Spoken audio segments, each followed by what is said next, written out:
Курак аялдар форуму коомдук бирикмесинин каналында ушул видео курстун угуучуларына салам. Эгер өткөн видео курстарда биз электрондук соода ишиндеги контент деген эмне экендиги жөнүндө сүйлөшсөк, бүгүн кененирээк компания жөнүндө контент деген эмне жана контентти кантип түзүү жөнүндө сүйлөшөбүз. Электрондук соода иши компания жөнүндө контент деген эмне? Ал өзүнчө компания, анын тарыхы, салттары, баалуулуктары, көз карашы жана кызматкерлери жөнүндө маалыматтарды камтыйт. Компания жөнүндө контент сатып алуучуларды жана ар кандай кызматтарды көрсөтүүчү өнөктөштөрдү, сатып алуунун шарттары, товарларды жана акча каражаттарын кайтаруу, ошондой эле сатып алуучулардын жеке маалыматтарын иштетүү жөнүндө маалымдайт. Электрондук соода иши үчүн корпоративдик контенттин ар кандай түрлөрү бар. Фото жана видео материалдарды камтуу менен компаниянын сүрөттөлүшү, шарттары, купуялык саясаты, товарды жана акча каражаттарын кайтарып берүү саясаты. Компания үчүн контент маанилүүбү? Албетте.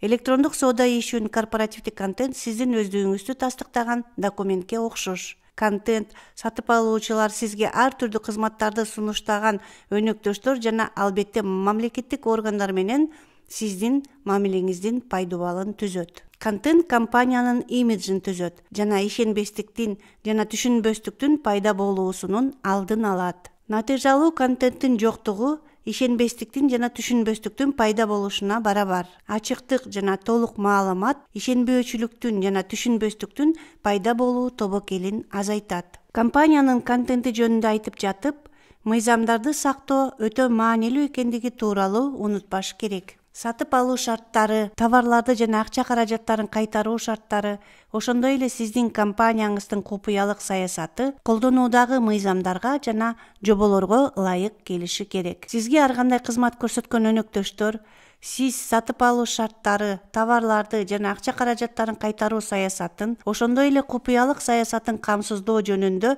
макулдашуу берген учурда гана өз кызматтарын сунушташат. Мисалдарды келтиребиз. Компания жөнүндө контентти кантип түзүү керек? Сиз ким экениңизди көрсөтө аласыз.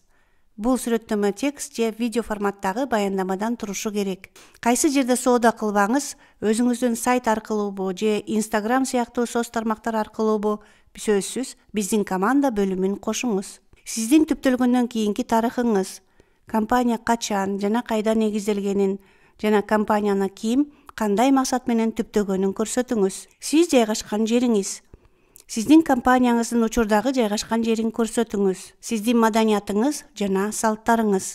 Сиздин компанияңыздын корпоративдик маданиятына көңүл буруңуз. Ошондой эле көңүл бурууга татыктуу болгон шилтемелерге жана салттарга көңүл буруңуз. Сиздин баалуулуктарыңыз, миссияңыз, көз карашыңыз.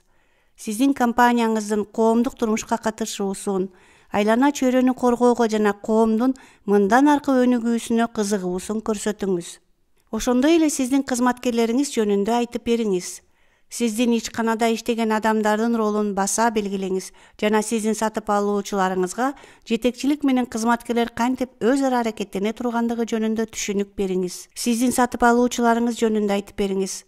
Сатып алуучуларыңыздын бир нече профилдерин камтыңыз. Ошондой эле сүрөттөрдү, видеолорду жана пикирлерди кошуңуз. Сиздин продукцияңызды пайдалануу жөнүндө айтып берүү абдан маанилүү. Бул маалымат сиздин продуктуңузду жана корпоративдик контентти байланыштыруунун эң сонун жолу болушу мүмкүн. Сиздин продуктуңузду кайда жана ким тарабынан пайдаланып турганын көрсөткүлө. Ошондой эле сиздин байланыш маалыматыңызды унутпаңыз.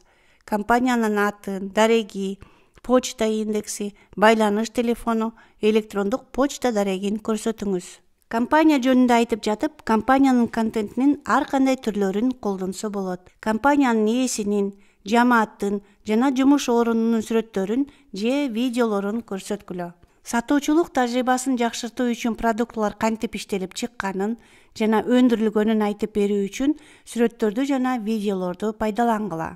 Мен фондун ар кандай түстөрүн пайдаланууну сунуштайм. Ак кара, корпоративдик түс же ачык түстөрдү пайдаланса болот. Компания жөнүндө контентте пайдалануу шарттарын кабыл алуу жөнүндө айтуу керек.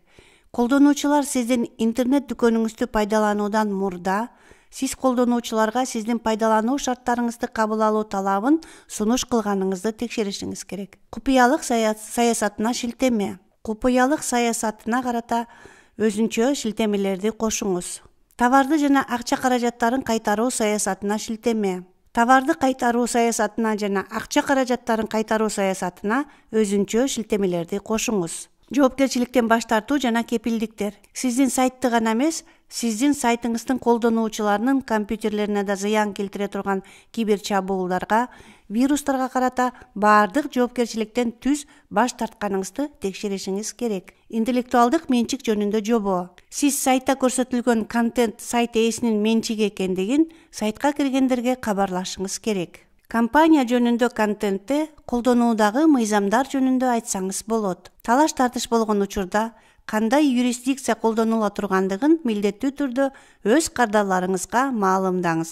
Пайдаланууну токтотуу. Колдонуучунун каттоо эсеби, колдонуучулардын өздөрү же сатуучу, башкача айтканда сиз тараптан кантип жана кандай шарттарда өчүрүүлөрүн түшүндүргүлө. Шарттарды өзгөртүү. Өз колдонуучуларыңызга сиздин шарттарыңыз каалаган убакта өзгөрүшү мүмкүн экенин эскерткиле. Жана аларга мындай өзгөртүүлөр тууралуу эскертмелер кантип алынаарын түшүндүргүлө. Жеткирүү баалары жана убактысы. Сиздин товарларыңыздын баасына жеткирүү баасы киреби жокпу түшүндүргүлө. Жана сатып алуучуларыңыз эл аралык жеткирүүдө кошумча алымдар жана салыктар болуп, аларды төлөө мүмкүнчүлүгүн кабыл алышы керектигин божомолдорду түшүндүргүлө. Төлөм. Сиз кабыл алган төлөм ыкмаларын жана сиздин продуктыларыңызга баа коюлган валютаны же валюталарды тизмектегиле. Эгер үчүнчү жактын төлөм системасын пайдалануу зарылчылыгы пайда болсо, сатып алуучунун макулдугун алуу маанилүү. Эксперттен контентти түзүү жана башкаруу чыгымдуу болобу деп сурасаңыз, чыгымы көп болушу мүмкүн. Бирок сапаттуу контент сатуулар үчүн керектүү. Бул инвестиция. Ошондуктан өз идеяларыңызды чогултуңуз, аларды түзүмдөштүрүңүз. Эгер сиз текст жазууда күчтүү болбосоңуз, редакторду жалдаңыз. Негизги контентти ар кандай кызыктар тараптар жана каналдар үчүн керектүү ыңгайлаштыруу менен пайдаланса болот. Аягында келгиле, компаниянын сапаттуу сүрөттөлүшү деген текшерүү тизмесин түзөлү. Сиздин компанияңыздын сапаттуу сүрөттөлүшүндө сиздин ким экениңизди жана компанияңыз эмне менен алектенгенин сүрөттөгөн текст же видео форматындагы баяндоо бар. Компаниянын качан жана кайда түзүлгөнүн, ошондой эле аны ким жана кандай максатта негиздегени айтылат. Сиздин компанияңыз кайда жайгашканын жана жергиликтүү коомчулук менен кандай өз ара байланышы бар экенин көрсөтөт, эгер мындайлар бар болсо. Сиздин компанияңыздын корпоративдик маданияты, ошондой эле өзгөчө көңүл бурууга татыктуу болгон шилтемелер жана салттар жөнүндө маалымат берилет. Сиздин компаниянын коомдук турмушка тартылышы, айлана чөйрөнү коргоо маселелерине жана коомдун мындан аркы өнүгүшүнө кызыгуусу баяндалат. Ошондой эле сиздин компанияңыздын кызматкерлеринин ролу баса белгиленет жана командадагы өз ара мамилелер жөнүндө түшүнүк берилет. Өзүнө кадимки эле сатып алуучулардын бир нече профилдерин камтыйт. Ушул жерде сүрөттөрдү, видеолорду жана пикирлерди кошуу керек. Компаниянын сапаттуу контенти өз аппаратынын экраны аркылуу компанияны изилдеген ар бир адамды өзүнө тарткандай болуп иштелип чыккан. Компаниянын аты, дареги, почта индекси, телефон номери, электрондук почта дареги сыяктуу байланыш каражаттары камтылган. Команданын жана жумуш ордунун сүрөттөрү камтылган. Эгер сиздин компанияңыздын контенти бар болсо, өзүңүздү текшерүү тизмеси менен текшерип көрүңүз.